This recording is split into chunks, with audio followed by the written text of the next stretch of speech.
Hey y'all, this is AL Thick Madame and Cinnamon Sugar, and look, I had to do two parts because I got to get this one off my chest. This is just something that's happened all by itself, okay? So, let me just go ahead and hop right on into it. So, Sunday, I think it started Saturday, and then Sunday, it led into Sunday. So, I think what happened was, I have a friend, y'all. It's a guy who I have been friends with for 22 and a half years. It'll be 23 years, like within the next 4 to 6 months, right? Met him when I was at Alabama State University. He is older than me. This man is like 45, 46 years old. I'm 38. So, he did not go to Alabama State. The thing about it was, where he lived at the time was across the street from Alabama State. And for those of y'all who might be trying to figure out what I'm talking about, if you are familiar with Alabama State's campus, no, I'm not talking about the projects. I'm talking about on like Carter Hill Road. It was a house and a whole neighborhood that was over there. And like, if I wanted to, like, I don't know if that gate is still there. It was like, kind of like what Joel Reed Acadome or whatever they call it now is. Dunn or whatever it is. I don't forget what they call the Acadome now, but I'm just gonna call it the Acadome. Across from where the Acadome is, there is like this neighborhood, and he lived down one of those streets at this house. So, yeah. Anyway, let me tell y'all what happened. So, I feel like I have to give y'all a build up so that y'all can be like, okay, wait a minute, how did it start? So, we met. And a good little while after he and I met, I ended up dating, you know, being boyfriend and girlfriend with the guy who I talked to y'all about a lot, who is from Huntsville, Alabama, right? Now, he and I were friends. Me and this guy, we were friends. When you saw me, you saw him. So, like, we were, like, real friends. So, this guy, he got in his feelings when he found out that I, you know, became the girlfriend of someone else. He wanted me. Now, I was not looking for anything outside of friendship. So, I was looking at him like, I don't know what you think this finna be, but, I don't know what you thought it was gonna be, pretty much, but, nah. So, you know, he just decided, okay, well, you know, I'll still be friends with her. She's still, you know, cool to be a friend, too. Cool, do what you do. So, you know, he's a truck driver, and, he has 2 kids. Now, when I first met him, when he did finally tell me about children, he had a son. So I think somebody came from out of nowhere or something like that, because I don't think he knew about him when the child was born. So then all of a sudden he told me that he had a son. I was like, what? Child, he gonna try to tell me he told me he had a daughter too. I was like, no, sir, no, you didn't. And then, like, once he told me about the baby mama and showed me what the baby mama looked like, what the daughter looked like, all of that, I'm like, you ain't never told me about having a daughter. And he did not, y'all. This child was like almost grown pretty much at this point, by the time he told me about her. And I'm like, you didn't. But whatever, that's beside the point. Do what you do. So anyway, I'm telling you this for a reason about the kids. So during our friendship, you know, a lot of the time he had a whole lot of issues going on. And it's funny because I don't know. It's like it really dawned on me the other day that he has not had his life together probably ever since before I met him. 99% of the time, he ain't never have nothing going right in his life. Ain't wasn't nothing ever going the way it needed to go in his life. I ain't even gonna lie to y'all. It wouldn't surprise me because I'm not remembering correctly. Like, I don't remember if it was his or not, but I don't think he's ever been in a house or a place to stay that was actually his, where he was on the lease, the deed, the whatever. And like, he's always, like, one of the times that I linked up with him, he gave me the address to a place to come to, and it was his brother's house. His brother was married to somebody, and now he's married to a different woman now, but at the time, like, it was a nice big house. Like, I ain't gonna cap, that house was nice. It's a nice big house that was off of Atlanta Highway, behind where the Winn-Dixie used to be, off of Atlanta Highway. It was a nice big house. I don't think he lived over there no more. But anyway, that's where he was living at the time. He was living with his brother. Every time I looked up, he was living with somebody that wasn't, you know, it wasn't his. And like he got married like 2 different times, and I think he ended up moving into the house with whoever the woman was he would be married to. So I'm just like, Lord, what is going on? Like, how do you even catch these people? Look, I ain't even gonna get in. I'm gonna try not to even say nothing that's gonna incriminate me later on, just in case somebody see this, like meaning him. So, you know, some of the stuff I'm gonna say, the truth is just the truth. I ain't gonna lie about it. It is what it is. I said it to his face, and I had no problem saying it again. Therefore, I can say it to y'all and, you know, relate what was actually said back then. So, like I said, he ain't never, like, it's like his life, he ain't never got nothing going on in his life. Nothing is going right. You ain't never got your own place. You barely able to have a vehicle. You barely have a car. Like, only form of transportation you got. Most of the time, it seemed like every time I saw you, you was in a truck. You know, the trucking trucks. 18-wheeler. You know what I'm saying? So, you know, that wasn't my business. I'm not finna judge you for that. But like I said, a lot of stuff, I just started having these aha moments, like, lately. Like, actually thinking about it, like, what in the world? So like I said, I brought up the kids for a reason. So when I only knew about the son, one day we were talking, and he was like, man, it's his birthday. I ain't gonna be able to do nothing for his birthday. He felt bad about it and all this other stuff. So because I'm a good friend, you know what I'm saying, I said to myself, and then to him, I was like, why won't you be able to do nothing for his birthday? Like, what you want? What we finna do? Like, I literally was like, what are we about to do? And he was like, what are you talking about? I was like, okay, what you want to do for his birthday? Like, he was like, well, I mean, I want to, you know, have a little party for him, even if it ain't nothing but just family. You know what I'm saying? I want him to know that I love him and I care about him, and I want to celebrate his birthday, but I feel like a failure. I can't even, you know, I can't even buy a balloon for his birthday. Like, those were his words back then. Like, that's how, like, you know what I'm saying? That resonated with me. I was like, wow. So I'm like, well, what you want to do? We can go get some stuff. Like, let's go get some food and whatever you want to do. He specifically told me back then he wanted, you know, to get KFC, a cake, and some ice cream, and he wanted to get a toy, but then he felt like that would have been overkill. I'm like, okay, let's go to the store and get a toy. It ain't that deep. Like, I think we got a couple of things. And I told him, who cares? Like, I'm going to get this stuff. You going to put your name on a card or whatever. It's from you. Happy birthday. What is the problem? I don't like, why are you making a big deal out of this? Like, I got the money. It is what it is. And at that time, that particular time, was I a social worker then? I don't remember if I was a social worker yet, and I think I was. I think I was a social worker right then. So I had the money. It's like, so, and whatever. So, we went and got all this stuff. And he had a great birthday. His son was like under the age of 10. His son had to be like 5, 6, 7 years old. He was really young. He enjoyed himself. He was happy that his son enjoyed himself. And I'm like, well, I'm good. I'm glad he enjoyed himself too. So he was like, you just don't understand. You were such a good friend. I'm like, okay, thank you, whatever. You know what I'm saying? It is what it is. So, you know, hopefully nobody will see this video and think I'm trying to talk myself up or, you know, make it seem like I'm better than or anything like that. Like, I'm just telling you what it was for me that happened. I'm not trying to make it seem like I'm better than nobody, because I know I'm not better than anybody. I don't ever feel like I'm better than, you know, anybody when it comes to that. You know what I'm saying? And when it comes to the side heifer, you already know it's a different story. So anyway, like, there were various times that I did things for him, and, you know what I'm saying, it came from the kindness of my heart. I've given him money, and it is what it is. So a couple of months ago, he reached out to me, and he was talking about how, you know, they basically ain't had no food, all this other stuff was going on. So, you know, he didn't ask me for no money, and I told him, I was like, you know what, if I have a couple of dollars to spare, I'm gonna see what I have. Now, I try not to, you know, show my hand. So, you know, I played it off like I might have a couple of dollars or whatever. I ended up just sending him $100. So I told him, check your Cash App.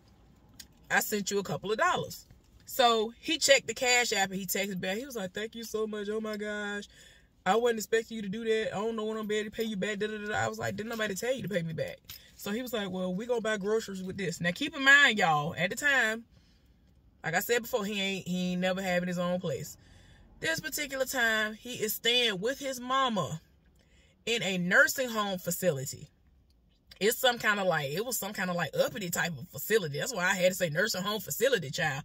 But anyway, some kind of nursing facility where she had like round the clock hair, all of that. I'm trying to understand how they were able to stand there. Now, keep in mind, it's him and his son. These are big men. His son is grown. His son is like 18, 19, or 20, or 21 years old. This man is finna be like 45, 46. They are tall and big. It's not like they can't be seen. And if it's like a 1 room or 2 room type situation, I think it was a 1 room type situation, whatever. You know what I'm saying? Like, the people figured out that they were staying there, and they were like, you can't live here, right? And so he was like, yeah, I know we can't, I'm in a bind, I'm trying to get out, and, I have nowhere to live right now. By the time she said this to him, apparently somebody said that they would step up for him and, like, be a co-signer or something like that or whatever, vouch for him, had a name to be on the property that he wanted to, have a house at. Someplace he wanted a house. So they told him, okay, you good. We gonna, we gonna do this for you. We know you need this, so we'll do this for you. He excited. Now, keep in mind, y'all, he ain't got no job. And I'm gonna get there. I promise you I'm gonna get there. This gonna have to be a little bit more than 15 minutes, y'all. I'm gonna try to do 20 and make it, whatever ain't happen after 20, oh well. When I get to 20, oh well. So, keep in mind, he does not have a job. He ain't driving a truck. Ever since I met him, that is the only job that he has worked. He ain't driving a truck. He cannot drive because his leg/foot is messed up. You want to know why his leg and foot is messed up or whatever? Because he would not go alkaline. He would not do what he needed to do in order to lose the weight naturally. So, like about 3 years ago, whenever I, really went fully alkaline, y'all, and I saw the results I was seeing, you know what I'm saying? I actually tried it out for myself, and I know it worked. I'm telling him, because he talking to me, he was like, oh, I got to lose weight. I got to get this weight off me, whatever.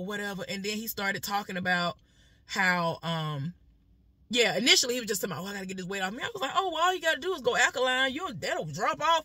He was like, well, I drive trucks. I ain't going to be, like, he kept trying to throw all these excuses at me. I'm like, that don't matter. You can buy the stuff. And you make thousands of dollars a week. I ain't really trying to hear what you're saying. You're getting the money. So he gave every excuse in the book.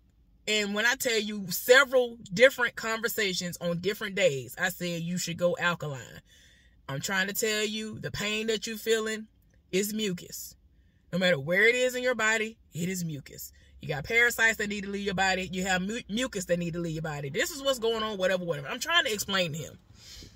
He ain't listening to me. And then the last straw for me was when I kept trying to tell him, because I want you to live, I'm trying to tell him you should go alkaline. I'm trying to tell you, like, you can start off like this and then, try to work your way into it because you're new to it. You know what I'm saying? I don't want your body to go into shock like mine did when, I unexpectedly, when I actually was homeless with my ex and I couldn't eat anything. Like, I cannot do ramen noodles. That stuff makes me throw up. I cannot. So I just went without eating at all for 6+ weeks. And I lost weight. And all I was doing was drinking water. It was bad. And then by the time I reintroduced my body to food, my body was like, wait a minute now. I know this ain't what I think it is. And, it took a while for my body to get back used to it because it was coming in. It was going in my mouth and coming out the other end. I mean, I'm sorry. I wasn't trying to be nasty in that moment, but as soon as I would eat it, within 5-10 minutes, it was coming right back out. And it was because my body was like, wait a minute now. I ain't had none of this stuff in a long time. What is going on? So he ain't listening to me. So what the last straw for me was when I'm trying to talk to him, and, I really would give him examples. I told him different things from the list that you can eat. He ain't listening. He don't care nothing about it, whatever. So he gonna tell me, I'm a big man. I need to have meat. That fruit and vegetable stuff ain't gonna work for me, whatever. I said, okay. All right. So I just left it alone. Now you can't walk at all. You went from limping real bad to you can't walk at all. And you're pretty much disabled. He gonna tell me months ago that he is applying for disability. I said, I ain't trying to burst your bubble. I'm not trying to burst your bubble or none of that. But a lot of times when people apply for disability, even if it is beyond obvious that you are supposed to get it, or you should get it, or you probably will get it at some point. It takes a while for you to actually be approved for it. He ain't gonna listen to me. He was like, oh, well, I ain't worried about it. I should be able to get it by this date. Like, in his mind, he just know that he gonna get it within a certain amount of time. I was like, okay, I'm trying to tell you. A lot of people get denied several times before they finally get approved. He still ain't got it. He been applying for I don't know how long.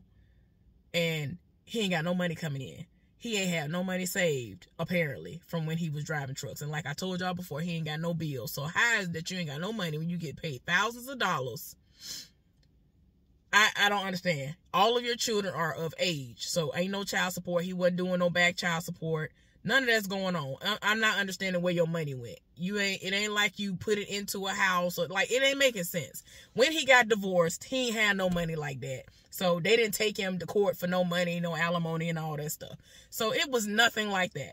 So y'all, all of a sudden when he did initially reach out to me, he gonna tell me that he had to sell the truck, the most recent vehicle that he did have, because that was the most valuable thing that he had. And I'm like, wow, okay. So he had to sell that. And I'm like, okay, where the money go for that? Like, I don't understand. So he has nothing except himself at this point. I'm not sure if his son is still with him or whatever, but the son, according to him, is lazy and don't be wanting to work. And I'm like, I'm not finna go there, but whatever. So anyway, y'all, he done called me Saturday. I was asleep. I had worked Saturday, got off. Mad because I know I'm gonna have to come in Sunday. Even though it's much later, I should be able to get sleep as long as the people above me don't keep me up. I knew I was gonna be okay. So I was tired. Like, my body has been tired. I ain't be realizing that I've been tired like that. So I ended up drifting off to sleep like that afternoon. And so I knew I was gonna wake back up, so I wasn't worried about it. But he woke me up out of my sleep with a phone call, because don't nobody really call me like that. And I think I had already told the young dude, I'm going to sleep. No, I had already seen him. So let me tell y'all about what happened with that. I'm probably going to tell y'all about it again. But anyway, so what happened before I even went to sleep was I was up kind of fighting sleep. But I had gotten a notification telling me that I had, my mail had been delivered. So the birthday gift for the young dude came, which is the cologne, unisex cologne. He wanted that for his birthday. So I got it for him. He had an event to attend, and so I gave it to him. He came by my house, so I gave it to him. And then he actually needed this particular toy, if you will. And I had the toy.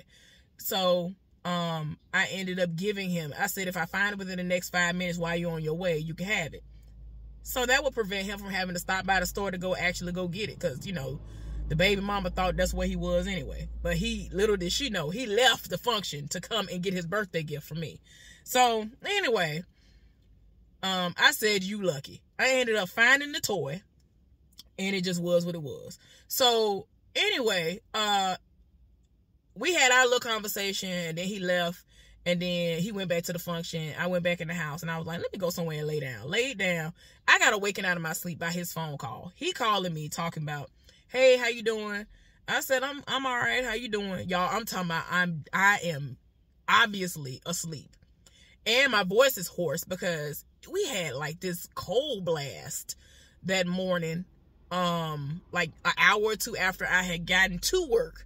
So the new department is freezing like an igloo.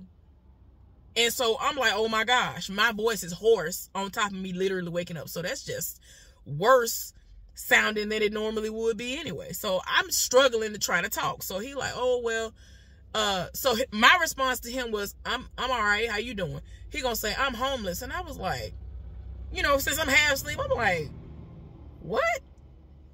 So he talking about he homeless, and in my mind, I don't know what it was. It's like I woke all the way up then. I was like, you know what?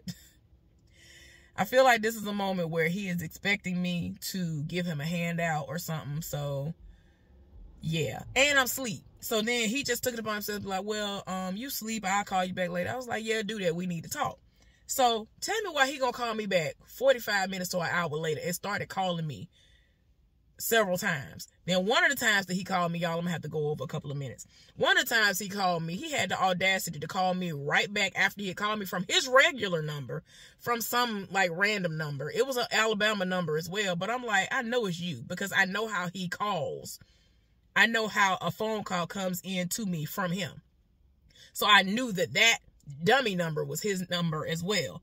Some random little free number that he used or had somebody else to call me from. And I'm just like, you're not going to make me answer the phone. And I just told you I was asleep, meaning I was going back to sleep. So why are you calling me like crazy? Called me, kept calling me. It's nighttime. He's still calling me. He finally stopped calling. So I went all the way back to sleep. I wake up the next day, Sunday, at like 1:30 in the morning, because like I said, I got to go into work at 3. I got to be there at 4, but I wanted to be up by 3. I say to myself, okay, I want to get up and play the campaign mode of this new Call of Duty a little bit. I wanted to give myself some time to at least try to get up to do that if I wanted to. And I did. I enjoyed myself. Like, you're not going to ruin my weekend. I feel like you about to drain. Something is telling me you finna drain me. I've been getting a lot of good discernment lately, and I'm like, you not finna drain me. So after about an hour, I said, okay, now I'm fully awake. I don't want to just, rush straight into the situation and say something out of pocket. So I ended up texting him because, like I said, I was hoarse. I said, I'm texting you because I'm hoarse and I can't talk, whatever. So I'm texting you. So my next text message to him was a link to the men's shelter. And I told him that, typically stuff like this is not heavily geared towards men. So there aren't that many of those type of shelters out there. But this is supposed to be a good one. So I advise you to go to this link and fill out the application and see if they have any spots, since you're telling me you're homeless. And so then I came back again and I was like, if that's not a viable option for you and your siblings, because he has siblings, you and your siblings should be able to come together. Now, I don't know if I don't remember if I said it or not, but like a month or 2 ago, his mom passed away. So even though he was living illegally, if you will, where he was at the nursing home, the mama passed away. So he definitely got to get out now. He got to go. So I told him, you and your siblings are going to have to come together and do what y'all got to do. You know what I'm saying? I mean, it is what it is. He hadn't said nothing to me since. So I guess he feels some type of way because I didn't offer up no money. I didn't offer up a spot at my place. Like, I didn't offer to be somebody who's going to give him the deposit. I'm not offering up to be somebody that's going to put my name on it and help you get it with my credit or whatever. Like, so, if the friendship over, it is. It's just over. You know what I'm saying? I cannot keep letting people drain me, and y'all got to make sure y'all had the same thought process as well. I'm sorry. I've been getting rid of people, and it's been lovely. All right, y'all have a good one.